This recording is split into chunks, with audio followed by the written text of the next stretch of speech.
ಆತ್ಮೀಯ ಸ್ಪರ್ಧಾ ಮಿತ್ರರೇ, ಮಿಸ್ಟರ್ ಎಜೆ ಹರೀಶ್ 1432 ಯೂಟ್ಯೂಬ್ ಚಾನಲ್ಗೆ ಸ್ವಾಗತವನ್ನು ಬಯಸ್ತಾ ಇದ್ದೀನಿ.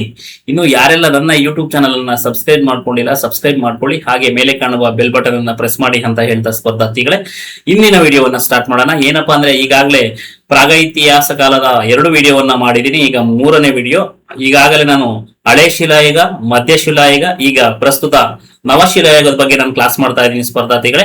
ನವಶಿಲಾಯುಗದಲ್ಲಿ ಏನೆಲ್ಲ ಬದಲಾವಣೆ ಆಯ್ತು, ಅಲ್ಲಿನ ಜೀವನ ಯಾವ ರೀತಿ ಮಾಡ್ತಾ ಇದ್ದಾರೆ ಅನ್ನೋದ್ರ ಬಗ್ಗೆ ನಾನು ಸಂಪೂರ್ಣವಾಗಿ ಈ ಸ್ಲೈಡ್ಸ್ ಅಲ್ಲಿ ನಾನು ಹೇಳ್ತಾ ಹೋಗ್ತೀನಿ ಸ್ಪರ್ಧಾರ್ಥಿಗಳೇ. ನೋಡಿ, ನವಶಿಲಾಯುಗ ಮತ್ತು ತಾಮ್ರಶಿಲಾಯುಗ ಇದರ ಕಾಲಘಟ್ಟ ಏನಪ್ಪಾ ಅಂದ್ರೆ 3000 ವರ್ಷಗಳ ಇಂದ 1500 ವರ್ಷ. ಈ ಕಾಲಘಟ್ಟದಲ್ಲಿ ನವಶಿಲಾಯುಗದ ಬಗ್ಗೆ ಸಂಪೂರ್ಣವಾದ ಮಾಹಿತಿಯನ್ನ ಕೊಟ್ಟಿದ್ದಾರೆ. ಅಂದ್ರೆ ನಾವು ಬಗೆದಷ್ಟು ಆಳಕ್ಕೆ ಹೋಗ್ತಾ ಇರುತ್ತೆ. ಯಾಕಂದ್ರೆ ಎಲ್ಲೋ ಒಂದು ಉತ್ಖನನ ನಡೀತಾ ಇರುತ್ತೆ, ಅಲ್ಲಿ ಏನೋ ಸಿಗುತ್ತೆ, ಮತ್ತೆಲ್ಲೋ ಏನೋ ಉತ್ಖನನ ಮಾಡ್ತಿರ್ತಾರೆ, ಅಥವಾ ಯಾವುದೋ ಒಂದು ಮನೆ ಕನ್ಸ್ಟ್ರಕ್ಷನ್ ಮಾಡ್ತಿರ್ತಾರೆ, ಅಥವಾ ಯಾವುದೋ ಒಂದು ಡ್ಯಾಮ್ ಅನ್ನ ಕನ್ಸ್ಟ್ರಕ್ಷನ್ ಮಾಡ್ತಾ ಇರ್ತಾರೆ.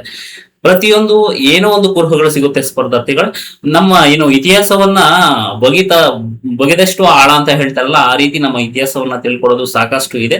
ಬಟ್ ಈಗ ನಾವು ಕರ್ನಾಟಕದ ನವಶಿಲಾಯುಗದ ಬಗ್ಗೆ ಮಾಹಿತಿಯನ್ನ ತಿಳ್ಕೊಳ್ಳೋಣ ಸ್ಪರ್ಧಾರ್ಥಿಗಳೇ. ನವಶಿಲಾಯುಗದ ಸಂಸ್ಕೃತಿಯ ಜನರು ಕೃಷಿ ವಿಸ್ತರಣೆ, ಅಧಿಕ ಆಹಾರ ಉತ್ಪಾದನೆ, ಪಶುಸಂಗೋಪನೆ, ಮಡಿಕೆ ತಯಾರಿಕೆ, ಚಕ್ರಗಳ ಬಳಕೆ ಮತ್ತು ವೈವಿಧ್ಯತೆ ಮತ್ತು ಸಂಘಟಿತ ಸಮಾಜ ಹಾಗೂ ವ್ಯವಸ್ಥಿತ ಗ್ರಾಮೀಣ ಬದುಕನ್ನು ಸಾಧಿಸಿದ ಅಂತ ಈ ನವಶಿಲಾಯುಗ ಅಂತ ಹೇಳ್ಬೋದು ಸ್ಪರ್ಧಾರ್ಥಿಗಳೇ. ಏನಪ್ಪಾ ಅಂದ್ರೆ, ಈ ಕಾಲಘಟ್ಟದಲ್ಲಿ ನವಶಿಲಾಯುಗದ ಜನರು ಏನ್ ಮಾಡ್ತಾ ಇದ್ರು ಅಂದ್ರೆ, ಕೃಷಿಯನ್ನ ವಿಸ್ತರಣೆ ಮಾಡ್ಕೊಂಡ್ರು, ಒಂದ್ ಸ್ವಲ್ಪ ಮಾಡ್ತಾ ಇದ್ರು, ಹೆಚ್ಚಾಗಿ ಯಥೇಚ್ಛವಾಗಿ ಮಾಡಿದ್ರು. ಮತ್ತೆ ಆಹಾರ ಉತ್ಪಾದನೆಗೆ ಅಂದ್ರೆ ದವಸ ಧಾನ್ಯಗಳನ್ನ ಬೆಳೆಯೋದಕ್ಕೆ ಸ್ಟಾರ್ಟ್ ಮಾಡ್ತಾರೆ. ಮತ್ತೆ ಪ್ರಾಣಿಗಳನ್ನ ಸಾಕೋದಕ್ಕೆ ಸ್ಟಾರ್ಟ್ ಮಾಡ್ತಾರೆ. ಹಾಗೆ ಮಡಕೆ ತಯಾರಿಕೆ ಮಾಡ್ಕೊಳ್ತಾರೆ. ಹಾಗೆ ಚಕ್ರಗಳ ಬಳಕೆ ಅಂದ್ರೆ ಒಂದ್ ಕಡೆಯಿಂದ ಇನ್ನೊಂದ್ ಕಡೆಗೆ ವಸ್ತುಗಳನ್ನ ಸಾಗಾಟ ಮಾಡೋದಕ್ಕೆ ಚಕ್ರಗಳನ್ನ ಬಳಸ್ಕೊಳ್ತಾರೆ, ಅಥವಾ ಮಡಿಕೆ ಮಾಡೋದಕ್ಕೆ ಚಕ್ರಗಳನ್ನ ತಯಾರಿಸ್ಕೊಳ್ತಾರೆ. ಜೊತೆಗೆ ಇನ್ನೇನಪ್ಪಾ ಅಂದ್ರೆ, ಇವರು ಒಂದು ವ್ಯವಸ್ಥಿತ ಒಂದು ಕುಟುಂಬ ವ್ಯವಸ್ಥೆ ಅಥವಾ ಗ್ರಾಮೀಣ ಬದುಕನ್ನ ಕಟ್ಕೊಳ್ತಾರೆ ಸ್ಪರ್ಧಾರ್ಥಿಗಳೇ. ಚೆನ್ನಾಗಿ ಉಜ್ಜಿ ನಯಗೊಳಿಸಿದ ಕೊಡಲಿ ತಯಾರಿಕೆಯು ಈ ಸಂಸ್ಕೃತಿಯ ಜನರಿಗೆ ತಿಳಿದಿತ್ತು ಸ್ಪರ್ಧಾರ್ಥಿಗಳೇ. ಇದು ವೆರಿ ಇಂಪಾರ್ಟೆಂಟ್.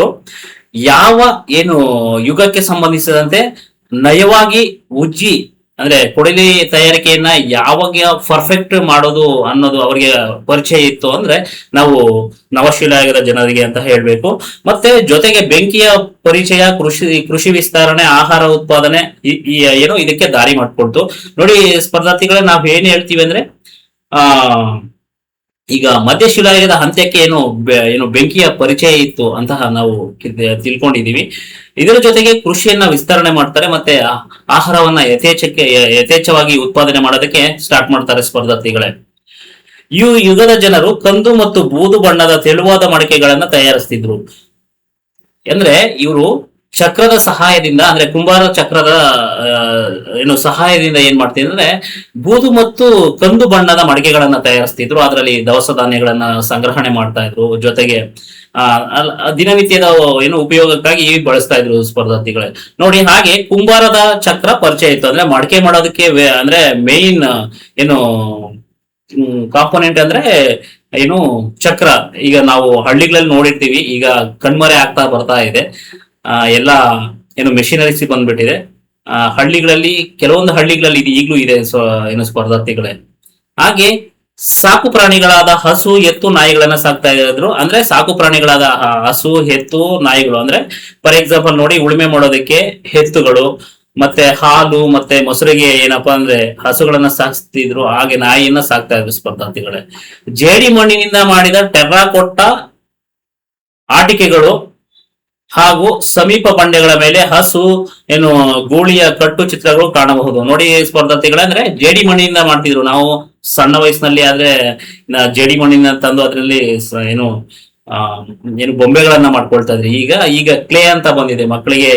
ಈ ಪ್ರೈಮರಿ ಸ್ಕೂಲ್ ಅಲ್ಲಿ ಕೊಡ್ತಾರೆ, ಅಂದ್ರೆ ಪ್ರೈವೇಟ್ ಸ್ಕೂಲ್ ಅಲ್ಲಿ ಕೊಡ್ತಾರೆ. ಆ ಕ್ಲೇ ತಗೊಂಡು ಬಣ್ಣ ಬಣ್ಣದ ಬೊಂಬೆಗಳನ್ನ ಮಾಡ್ತಾರೆ. ಆಗಿನ ಕಾಲದಲ್ಲಿ ಅವರು ಆಟದ ಸಾಮಾನುಗಳಾಗಿ ಟೆರ್ರಾಕೋಟ್ಟ ಬೊಂಬೆಗಳನ್ನ ಮಾಡ್ಕೊಳ್ತಾ ಇದ್ರು. ಹಾಗೆ ಅವರು ನಿಯರೆಸ್ಟ್ ಪ್ಲೇಸಸ್ ಇರುತ್ತೆ, ಸ್ಥಳಗಳು ಏನ್ ಮಾಡ್ತಾ ಇದ್ರು ಅಂದ್ರೆ, ಕಟ್ಟು ಚಿತ್ರಗಳಂದ್ರೆ ಕಲ್ಲಿಂದ ಕೆತ್ತನೆ ಮಾಡಿರೋದಾಗಿರ್ಬೋದು, ವಿಶಿಷ್ಟವಾದ ಒಂದು ಚಿತ್ರಗಳನ್ನ ನಾವು ಕಾಣಬಹುದು ಸ್ಪರ್ಧಾರ್ಥಿಗಳೇ. ಆಹಾರ ಬೆಳೆಗಳಾದ ಉರಳಿ, ಹೆಸರುಕಾಳು, ಸಜ್ಜೆ, ರಾಗಿ, ನವಣೆ, ಉದ್ದು ಮತ್ತು ಹತ್ತಿಯ ಬೆಳೆಗಳನ್ನ ಬೆಳಿತಿದ್ರು. ಅಂದ್ರೆ ಅವರು ದಿನನಿತ್ಯದ ವಸ್ತುಗಳಾಗಿ ಏನು ಆಹಾರಕ್ಕಾಗಿ ಏನೋ ಈ ಕಾಳುಗಳನ್ನ ಬೆಳ್ಕೊಳ್ತಾ ಇದ್ರು. ಸಂಗನಕಲ್ಲು ಮತ್ತು ತೆಕ್ಕಲಕೋಟೆ ನೆಲೆಗಳಲ್ಲಿ ಉರುಳಿಯ ಅವಶೇಷಗಳು ದೊರೆತಿವೆ. ನೋಡಿ ಸ್ಪರ್ಧಾರ್ಥಿಗಳೇ, ಸಂಗನಕಲ್ಲು ಮತ್ತು ತೆಕ್ಕಲಕೋಟೆ ವೆರಿ ವೆರಿ ಇಂಪಾರ್ಟೆಂಟ್ ನಮ್ಮ ಕರ್ನಾಟಕ ಇತಿಹಾಸದಲ್ಲಿ. ಅಲ್ಲಿ ಬಗದೆಷ್ಟು ಆಳ ಅಂತ ಹೇಳ್ತಾರಲ್ಲ, ರೀಸೆಂಟ್ ಆಗಿ ತೆಕ್ಕಲಕೋಟೆಯಲ್ಲಿ ಒಂದು ಒಂದು ಪಳೆಯುಳಿಕೆ ಸಿಕ್ತು. ಅದರ 2-3 ದಿನ ಅದೇ TV9 ಅಲ್ಲಿ ಏನೋ ಸುದ್ದಿಯಲ್ಲಿತ್ತು ಸ್ಪರ್ಧಾರ್ಥಿಗಳೇ.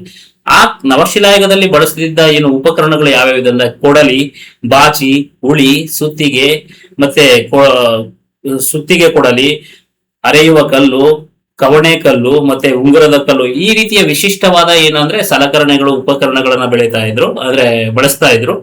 ಈ ಶಿಲಾಯುಗದ ಜನರು ವಾಸ್ತವಕ್ಕೆ ಮರಗಳಿಂದ ನಿರ್ಮಿಸಿದ ವೃತ್ತಾಕಾರದ ಗುಡಿಸಲುಗಳನ್ನು ಕಟ್ಟುತ್ತಿದ್ದರು. ಅಲಂಕಾರಿಕ ಸಾಧನಗಳನ್ನ ಬಳಸ್ಕೊಳ್ತಿದ್ರು. ಫಾರ್ ಎಕ್ಸಾಂಪಲ್ ಸ್ಪರ್ಧಾರ್ಥಿಗಳ ಇದೆಲ್ಲ ಏನಾಗಿದೆ ಅಂದ್ರೆ ಈಗ ಟ್ರೆಂಡ್. ಆಗ ಏನಾದ್ರೆ ಅದು ಅವರು ವಾಸ ಮಾಡೋದಕ್ಕೆ ಬಳಸ್ತಿದ್ರು. ಈಗ ಏನಪ್ಪಾ ಅಂದ್ರೆ ಈ ಹಟ್ಟಿಗಳು ಗುಡಿಸಲಾಗಿದೆ. ಯಾವುದೋ ಒಂದು ರೆಸ್ಟೋರೆಂಟ್ ಹೋಗಿರ್ತೀರಾ, ಹಳ್ಳಿಗಾಡಲ್ಲಿ ಇರಬಹುದು ಅಥವಾ ಯಾವುದೋ ಒಂದು ಹಿಲ್ ಸ್ಟೇಷನ್ ಅಲ್ಲಿ ಆಗಿರ್ಬೋದು, ಬೆಟ್ಟಗಳ ಮೇಲೆ ಆಗಿರ್ಬೋದು, ಇವನ್ನ ಕಾಣಬಹುದು ಈಗ ಪ್ರೆಸೆಂಟ್. ಹಾಗೆ ಬಂಡೆಗಳ ಮೇಲೆ ಈ ಚಿತ್ರಗಳನ್ನ ಕೆತ್ತುತ್ತಾ ಇದ್ರು. ಈ ಕಲೆಯನ್ನ ಅಂದ್ರೆ ಕಟ್ಟು ಚಿತ್ರ ಅಥವಾ ಗೀರು ಚಿತ್ರಗಳು, ವರ್ಣಚಿತ್ರಗಳನ್ನ ರಚಿಸುವುದು ಇವರು ಕಲೆಯನ್ನಾಗಿ ರೂಪಿಸಿಕೊಂಡಿರ್ತಾರೆ. ಇದು ಎಲ್ಲಪ್ಪ ಕಂಡು ಬಂದಿದೆ ಅಂದ್ರೆ ಸಂಗನಕಲ್ಲು ಮತ್ತೆ ಭೀಮರಾಯನ ಗುಡ್ಡಗಳಲ್ಲಿ ಕಂಡು ಬಂದಿದೆ ಸ್ಪರ್ಧಾರ್ಥಿಗಳೇ. ನೆಕ್ಸ್ಟ್ ಇವರ ಧಾರ್ಮಿಕ ನಂಬಿಕೆಗಳು ಏನಾಗಿದ್ವು ಅನ್ನೋದನ್ನ ನೋಡೋಣ.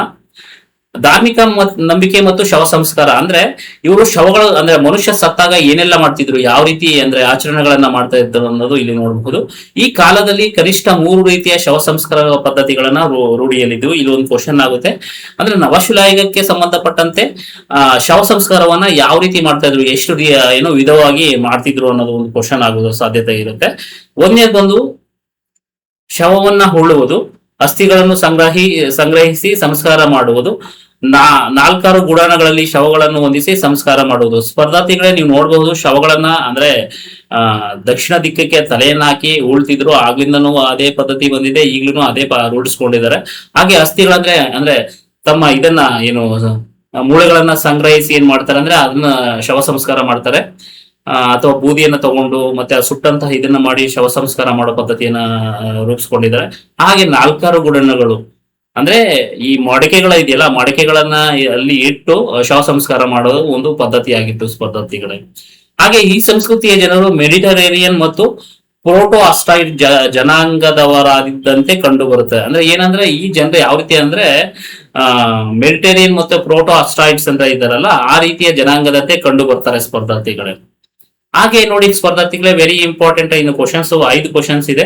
ಕರ್ನಾಟಕದ ನವಶಿಲಾಯುಗದ ತಾಣಗಳಲ್ಲಿ ಕಂಡುಬರುವ ವಿಶಿಷ್ಟವಾದ ಲಕ್ಷಣ ಬೂದಿ ದೀಪಗಳು, ಆಶ್ ಮೌಂಟ್ಸ್ ಈ ಕೆಳಗಿನ ಯಾವ ಚಟುವಟಿಕೆಗೆ ಸಾಕ್ಷಿಯಾಗಿದೆ ಅಂತ ಇದೆ.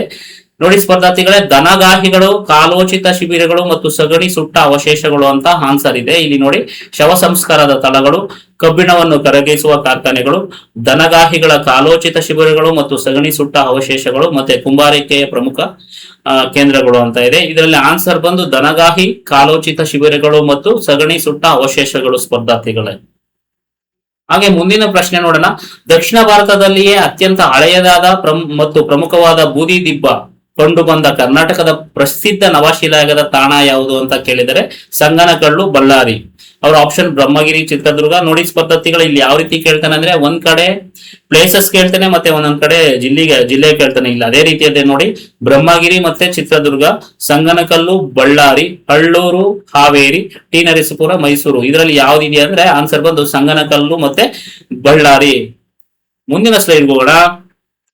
ಕರ್ನಾಟಕದ ಯಾವ ನವಶಿಲಾಯುಗದ ತಾಣದಲ್ಲಿ ಕುದುರೆಯ ಆರಂಭಿಕ ಅವಶೇಷಗಳು ಮತ್ತು ನವಶಿಲಾಯುಗದಿಂದ ಕಬ್ಬಿಣ ಯುಗಕ್ಕೆ ಸ್ಥಿತ್ಯಂತರ ಹೊಂದುವ ಸಾಕ್ಷ್ಯಗಳು ದೊರೆತಿವೆ ಅಂದ್ರೆ ಹಳ್ಳೂರು. ಹಳ್ಳೂರು ಎಲ್ಲಿ ಬರುತ್ತೆ ಸ್ಪರ್ಧಾರ್ಥಿಗಳೇ? ಬಳ್ಳಾರಿಯಲ್ಲಿ ಕಂಡು ಬರುತ್ತೆ. ಇಲ್ಲಿ ಮಸ್ಕಿ ಅಂತ ಇದೆ, ಪಿಕ್ಲಿ ಹಾಳ್ ಅಂತ ಇದೆ, ಹಳ್ಳೂರು, ಬೂದಿಯಾಳ. ಆನ್ಸರ್ ಬಂದು ನಮ್ಗೆ ಹಳ್ಳೂರು ಸ್ಪರ್ಧಾರ್ಥಿಗಳೇ. ಹಾಗೆ 4ನೇ ಕ್ವಶನ್ ನೋಡೋಣ. ಈ ಕೆಳಗಿನ ಯಾವ ಜೋಡಿಯು ಸರಿಯಾದ ಹೊಂದಾಣಿಕೆಯಾಗುವುದಿಲ್ಲ ಅಂದ್ರೆ ಮ್ಯಾಚ್ ದ ಫಾಲೋಯಿಂಗ್ ಹೇಳಿದ್ನಲ್ಲ ನಾನು, ನವಶಿಲಾಯುಗದ ತಾಣಗಳು ಮತ್ತು ಜಿಲ್ಲೆಗಳು ಅಂತ ಕೊಟ್ಟಿದ್ದಾರೆ. ಬ್ರಹ್ಮಗಿರಿ, ಚಿತ್ರದುರ್ಗ ಕರೆಕ್ಟ್ ಇದೆ. ಪಿಕ್ಲಿಹಾಲ ಮತ್ತೆ ರಾಯಚೂರು ಕರೆಕ್ಟ್ ಇದೆ. ಹಾಗೆ ಟಿ ನರಸೀಪುರ ಮತ್ತೆ ಮೈಸೂರು ಕರೆಕ್ಟ್ ಇದೆ. ಹಾಗೆ ತೆಕ್ಕಲಕೋಟೆ, ಇಲ್ಲಿ ಕೊಪ್ಪಳ ಅಂತ ಇದೆ, ಕೊಪ್ಪಳ ಬರಬಾರ್ದು, ಬಳ್ಳಾರಿ ಜಿಲ್ಲೆ ಬರಬೇಕು ಸ್ಪರ್ಧಾರ್ಥಿಗಳೇ. ಆನ್ಸರ್ ಬಂದು ತೆಕ್ಕಲಕೋಟೆ. ಹಾಗೆ ಮುಂದಿನ ಸ್ಲೈಡ್ಗೆ ಹೋಗೋಣ. ನವಶಿಲಾಯುಗದ ಮಾನವನ ಜೀವನ ಶೈಲಿಗೆ ಸಂಬಂಧಿಸಿದಂತೆ ಈ ಕೆಳಗಿನ ಯಾವ ಹೇಳಿಕೆಯು ಸರಿಯಾಗಿದೆ? ಮಾನವನು ಆಹಾರ ಸಂಗ್ರಹಣೆ ಹಂತದಿಂದ ಆಹಾರ ಉತ್ಪಾದನೆ ಹಂತಕ್ಕೆ ತಲುಪಿದನು. ಒಂದು, ಈ ಕಾಲದಲ್ಲಿ ನಯಗೊಳಿಸಿದ ಕಲ್ಲಿನ ಆಯುಧಗಳನ್ನು ಬಳಸಲಾಗುತ್ತಿದ್ದು. ನೋಡಿ ಸ್ಪರ್ಧಾರ್ಥಿಗಳ ಈ ಎರಡು ಸೆಂಟೆನ್ಸ್ ಇದೆ, ಎರಡು ಸೆಂಟೆನ್ಸ್ ಕರೆಕ್ಟ್ ಆಗಿದೆ. ಯಾಕಂದ್ರೆ ನಾವು ನವಶಿಲಾಯುಗದನ್ನ ಓದ್ಬೇಕಾದ್ರೆ ನಾನು PPT ಸ್ಲೈಡ್ ಮಾಡ್ಬೇಕಾದ್ರೆ ಅದ್ರಲ್ಲಿ ಹೇಳಿದ್ದೆ ಏನು ಆಹಾರ ಸಂಗ್ರಹಣೆಯನ್ನು ಮಾಡಿಸ್ತಾ ಇದ್ನು, ಮತ್ತೆ ಅವನೇನಪ್ಪ ಅಂದ್ರೆ ಕಲ್ಲಿದ ಆಯುಧಗಳನ್ನ ಏನ್ ಮಾಡ್ತಾ ಇದ್ದಂದ್ರೆ ಚೂಪ ಮಾಡ್ತಾ ಇದ್ದ ಅಥವಾ ನಯಗೊಳಿಸ್ತಿದ್ದಾನ ಅಂತ ಹೇಳಿದ್ದೀನಿ. ಇಲ್ಲಿ ಮೇಲಿನ ಎಲ್ಲವೂ ಕರೆಕ್ಟ್ ಆಗಿದೆ ಸ್ಪರ್ಧಾರ್ಥಿಗಳೇ. ಆ ಕಾರಣದಿಂದ ಇವತ್ತಿನ ಟಾಪಿಕ್ ನವಶಿಲಾಯುಗ ಮುಗಿದಿದೆ ಸ್ಪರ್ಧಾರ್ಥಿಗಳ. ಮುಂದಿನ ಟಾಪಿಕ್ ಅನ್ನ ಮಾಡ್ತೀನಿ. ಅದೇ ರೀತಿ ಸ್ಪರ್ಧಾರ್ಥಿಗಳು ಏನಪ್ಪಾ ಕೇಳ್ತಿದಾರೆ ಅಂದ್ರೆ, ಸರ್ ಈಗ ಏನು ಸಾಕಷ್ಟು ನೋಟಿಫಿಕೇಶನ್ ಆಗಿದೆ, ನಾವು ಯಾವ್ದಕ್ಕೆ ಓದ್ಬೇಕು ಅನ್ನೋದು ಗೊಂದಲ ಆಗ್ಬಿಟ್ಟಿದೆ, ಏನ್ ಮಾಡ್ಬೇಕು ಸರ್, ಅದ್ರ ಬಗ್ಗೆ ಒಂದು ವಿಡಿಯೋ ಮಾಡಿ ಅಂತ ಕೇಳಿದ್ರು. ಖಂಡಿತವಾಗ್ಲೂ ಮಾಡ್ತೀನಿ ಸ್ಪರ್ಧಾರ್ಥಿಗಳೇ, ವಿಡಿಯೋ ಮಾಡ್ತೀನಿ. ಯಾವೆಲ್ಲ ಸ್ಪರ್ಧಾರ್ಥಿಗಳು ಯಾವ್ಯಾವ್ದಕ್ಕೆ ಓದ್ತಾ ಇದೀರಿ ಅನ್ನೋದನ್ನ ನಾನು ಖಂಡಿತವಾಗ್ಲೂ ತಿಳಿಸ್ಕೊಡ್ತೀನಿ. ಗೊಂದಲ ಬೇಡ, ಅದ್ರ ಬಗ್ಗೆ ಒಂದು ವಿಡಿಯೋ ಮಾಡ್ತೀನಿ ಅಂತ ಹೇಳ್ತಾ ಇಂದಿನ ವಿಡಿಯೋವನ್ನ ಮುಕ್ತಾಯಗೊಳಿಸ್ತಾ ಇದ್ದೀನಿ ಸ್ಪರ್ಧಾರ್ಥಿಗಳೇ.